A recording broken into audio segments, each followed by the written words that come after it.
eh, DPR-nya Saudi, Ketua Majelis Syuro. Yang kedua, sedikit mengomentari soal masa depan perdamaian di Timur Tengah pasca pertemuan Donald Trump dengan Benjamin Netanyahu kemarin, yang saya terpaksa nonton sampai larut malam konferensi persnya, karena di sana konferensi persnya siang, di Jakarta sudah dini hari ya. Yang pertama, seperti teman-teman sudah pernah dengar, karena besok tanggal 1 Raja Salman datang ke Indonesia, dan nampaknya juga pemerintah cukup serius menanggapinya. Dan hari ini Ketua Majelis Syuro Saudi Arabia diterima juga oleh Presiden dan Wakil Presiden, tentu sebagai syarat keseriusan kita. Dan setelah itu kemudian nanti akan ada beliau dan rombongan datang juga ke DPR RI. Kemudian ada jamuan makan nanti, makan siang, dan beliau akan tur keliling gedung, ya, khususnya untuk melihat gedung gedung hijau kita, gedung kura-kura itu, tempat di mana dulu tahun 70 ya, Raja Faisal pernah ceramah atau pidato di depan DPR GR pada waktu itu.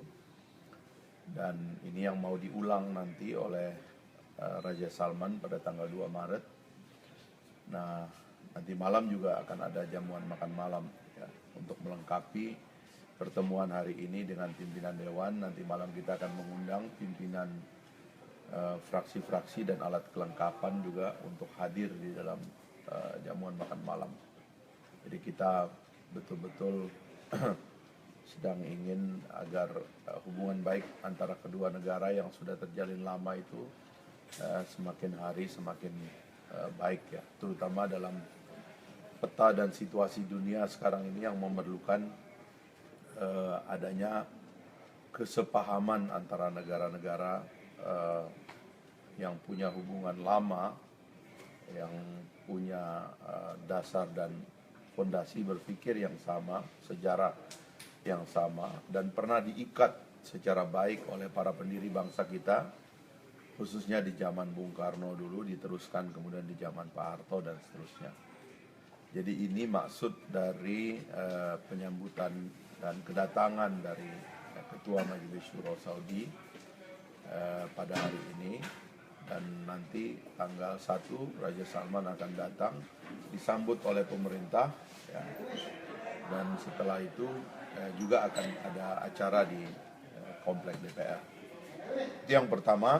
Yang kedua, teman-teman sekalian, saya semalam menonton secara langsung ya dari salah satu channel berita yang terkenal yang di Indonesia sekarang juga ada, yaitu CNN, konferensi pers antara Donald Trump dan Netanyahu, yang menurut saya agak berbahaya karena baru pertama saya lihat Presiden Amerika tidak paham politik luar negeri ya. Dan yang paling bahaya daripada konferensi pers itu karena Donald Trump seperti mau menyerahkan politik Timur Tengah itu kepada Netanyahu, pada Israel. Bahkan kemudian terungkap secara gamblang bahwa inisiatif solusi dua negara atau two-state solution yang sudah diupayakan dengan susah payah di zaman Obama itu, sekarang itu mau ditinggalkan begitu saja, sehingga kawasan itu ingin dikontrol secara penuh oleh Israel. Tentu ini adalah berita buruk bagi perdamaian dunia ya. Ini adalah berita buruk bagi ikhtiar kita untuk membangun kawasan Timur Tengah yang damai. Dan oleh sebab itu adalah keharusan kita, para pemimpin di Indonesia, punya sikap bahwa jalan politik Timur Tengah Donald Trump sekarang yang ingin menyerahkan politik kawasan khususnya terkait konflik Israel-Palestina kepada Netanyahu ini sangat berbahaya sekali bagi ikhtiar perdamaian.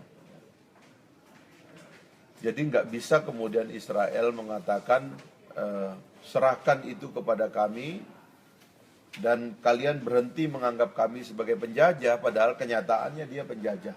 Ya.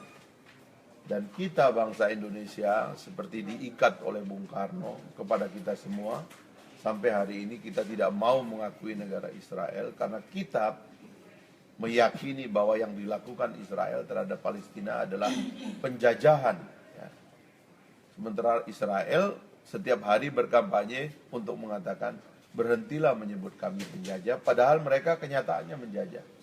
Nah sekarang dengan menolak two-state solution, maka penjajahan itu mau dilanggengkan. Saya kira ini kisah sedih bagi perdamaian, dan karenanya seharusnya pemimpin-pemimpin Indonesia, khususnya dalam hal ini Kementerian Luar Negeri dan Presiden Jokowi mengambil sikap yang jelas ya untuk menolak ya sikap dua negara itu yang akan menghambat atau menolak kesepakatan dua negara.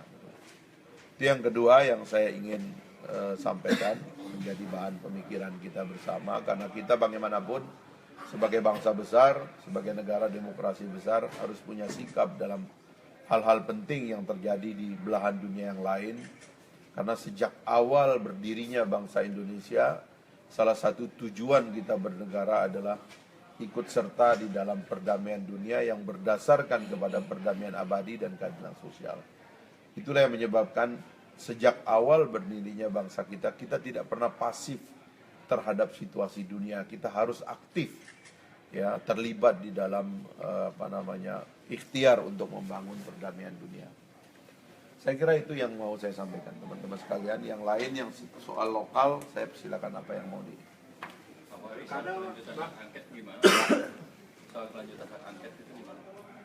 Kemarin Rapim sudah memutuskan untuk meneruskan hak angket ke dalam Bamus yang akan datang dan terdekat ya. Dan nanti Bamus yang akan memutuskan penjadwalannya ya, kapan penjadwalannya ya. Jadi sudah disepakati untuk diteruskan ke dalam Bamus ya. Dan baru satu angket yang masuk ya, yaitu angket tentang perpanjangan atau pengaktifan kembali Gubernur DKI. Saya kira itu. Misalnya penjelasan dari fatwa MA itu keluar, itu mempengaruhi hak anggota? Tidak mempengaruhi sikap penggunaan hak anggota. Ya. Karena seperti juga Ketua Mahkamah Agung mengatakan sebaiknya ini diselesaikan oleh pemerintah. Dan sebaiknya pemerintah jangan meminta fatwa yang bisa mengganggu independensi pengadilan. Ya. Karena kalau Mahkamah Agung memutuskan sesuatu, itu bisa-bisa hakim-hakim di bawah yang sedang menjalankan persidangan itu terganggu. Jadi saya sendiri berharap agar Mahkamah Agung tidak mengeluarkan fatwa sampai semua ini selesai. Ya. Karena berbahaya sekali bagi independensi judikatif kita. Tapi nanti kalau pemerintah jadi bingung ketika fatwa MA tidak dikeluarkan, harus berpihak yang mana? Pemerintah tidak boleh bingung. Ya. Itu kata Ketua Mahkamah Agung kan. Kementerian Dalam Negeri itu kan punya biro hukum, doktor-doktor, ahli-ahli, ya kan, terima gaji tiap hari secara rutin, terima fasilitas negara. Masa ginian aja nggak bisa diselesaikan? Malu-maluin ini ya. Bang, kalau fatwa itu keluar, sejauh mana sih independensi pengadilan terganggu? Makanya saya bilang kalau bisa Mahkamah Agung jangan keluarkan fatwa dulu. Sejauh mana gitu, terganggunya seperti apa? Ya pokoknya jangan keluarin fatwa dulu, karena ini jelas Ketua Mahkamah Agung sudah jelas mengatakan ya, Pak Hatta Ali mengatakan kalau fatwa ini dikeluarkan bisa mengganggu independensi judikatif. Saya kira iya. Ya. Mengganggunya di mana nih? Loh itu kan terkait seseorang yang sedang sidang jadi terdakwa. Ya. Kalau ada keputusan tentang orang itu kan mengganggu langsung. Jadi saya kira benar itu, MA nggak perlu, kasih aja urusannya ke pemerintah.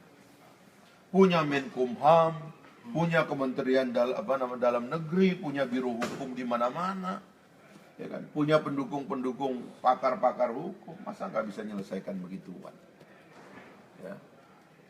Soal muaranya ini nanti kemana, kan banyak yang ada pihak-pihak yang mengatakan bahwa karena sebentar lagi kan Ahok selesai di Oktober, kenapa harus diangkat sekarang? Sebentar lagi. Karena pelanggaran hukumnya sudah terjadi, ya kan? Kalau pelanggaran hukumnya belum terjadi ya nggak bisa diangket, tapi ini pelanggaran sudah terjadi, ya. Kecuali kalau pelanggaran itu ditarik dan pemerintah menyadari kesalahannya, ya kan? Mungkin sikap politik Dewan itu bisa melemah. Tapi ini kan ngotot, ya kan? Ya, pelanggaran terjadi dan pelanggaran itu sepertinya dilakukan dengan sadar. Ya sudah, diangket, begitu kan begitu ceritanya gitu loh. Kalau penafsiran soal ayat lama pasal 83 itu loh Bang, yang soal minimal 5 tahun dan paling lama 5 tahun itu katanya ada perbedaan pendapat dari Kan gini, selalu nanti penafsiran itu diselesaikan di dalam investigasi, karena investigasi angket itu tidak saja melihat problem di dalam tindakan pelanggaran hukumnya saja, tetapi apa yang mendrive pemerintah mengambil keputusan baru yang normanya tidak pernah ada, ya, di dalam cara memutuskan nasib kepala daerah yang menjadi terdakwa. Di mana-mana kan sudah dilakukan berkali-kali, dan pemerintah membuat norma-norma yang aneh, ya. Misalnya karena belum ditahan, ya kan, itu norma aneh itu. Kemudian dikatakan belum dituntut, itu juga norma-norma aneh gitu. Jadi itu bukan interpretasi, tapi pemerintah melahirkan norma baru. Ini yang menjadi dasar bagi tulisan dan usulan para pengusul untuk mengatakan pemerintah telah melakukan pelanggaran hukum secara sadar. Kita lihat aja, ini Rapim sudah memutuskan ini dilanjutkan ke Bamus, dan Bamus yang akan menjadwalkan kapan ini kesempatan bagi para pengusul untuk membaca di paripurna, lalu kita mengambil keputusan angket ini disetujui atau tidak. Itu nanti kembali ke paripurna. Saya nggak mau berprediksi, ya, biar nanti itu tugas daripada sebelum reses kan pengamat. Udah di paripurna ya sebelum reses ini. Ya tentu kita berharap kalau bisa sebelum reses, ya, supaya kontroversinya juga cepat selesai. Saya kira itu. Tapi itu jadinya di paripurna dibacakan dulu, langsung diputuskan, atau dibacakan dulu terus? Dibacakan dulu, kalau mau diputuskan langsung bisa diputuskan langsung dengan persetujuan anggota. Kalau anggota memerlukan waktu untuk membahas masing-masing, ya tentu akan diberikan waktu juga. Itu dinamikanya nanti di sana. Dinamikanya di paripurna. Tapi kan 6 fraksi kontra itu Pak. Nah kemungkinan di Bamus 6 fraksi ini Ya, belum. itu, Yang jelas pengusul sudah 4, ya kan. Yang 2 kan sudah kelihatan juga kemana, ya kan.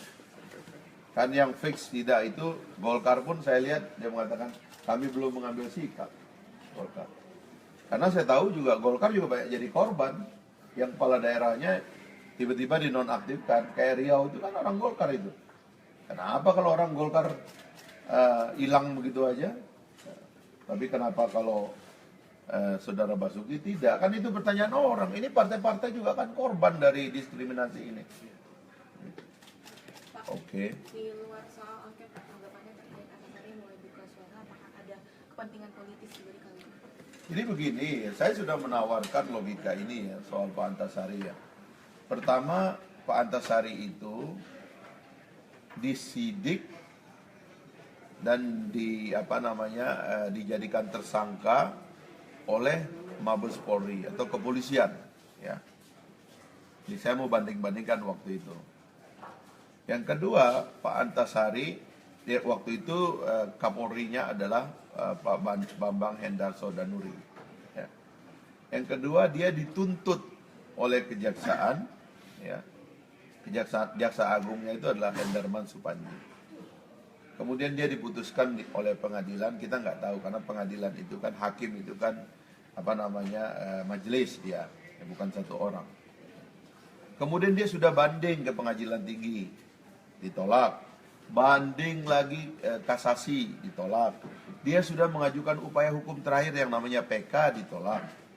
Artinya pengadilan demi pengadilan mengukuhkan kesalahan Antasari mulai dari pengadilan tingkat 2 ya, pengadilan negeri, kemudian pengadilan tinggi dan Mahkamah Agung 2 kali dalam kasasi dan peninjauan kembali, semuanya ditolak.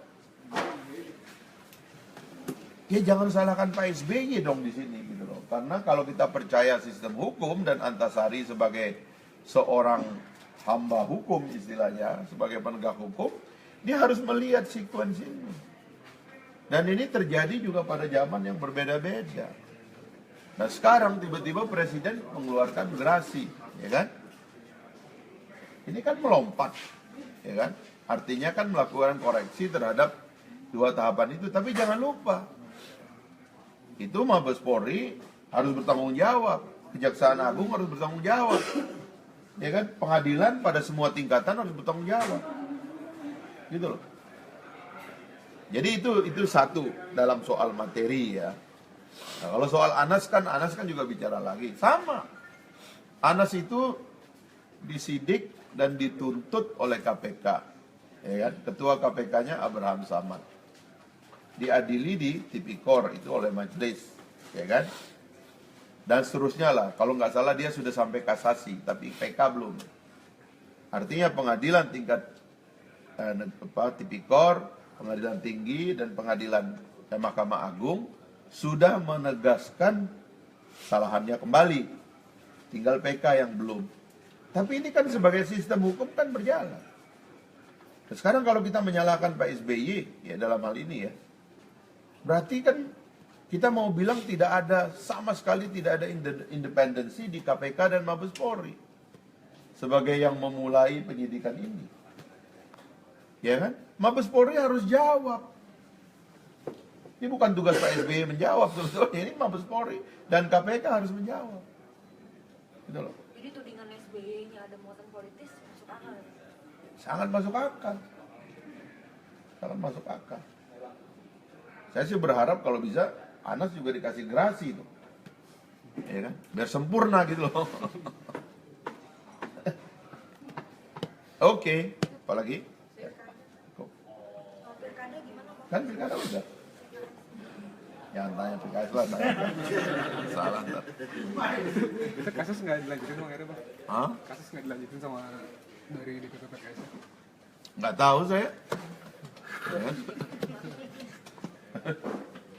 Ya kita orang baik-baik sebetulnya kan. Oke. Gimana yuk? Saya suka baca Twitternya si Wahyu, reporter Jail nih. Ini TikToknya sama cewek-cewek itu mantap juga itu. Reporter Jail benar-benar Jail gue lihat itu. Masih dibetang belum? Hah? Masih dibetang. Apa-apa. Kalau berani ditaruh di Alcinta. Oke. Apalagi? Udah tadi. Panjang. Oke. Ya. Tapi emang dilanjutin Bang ya?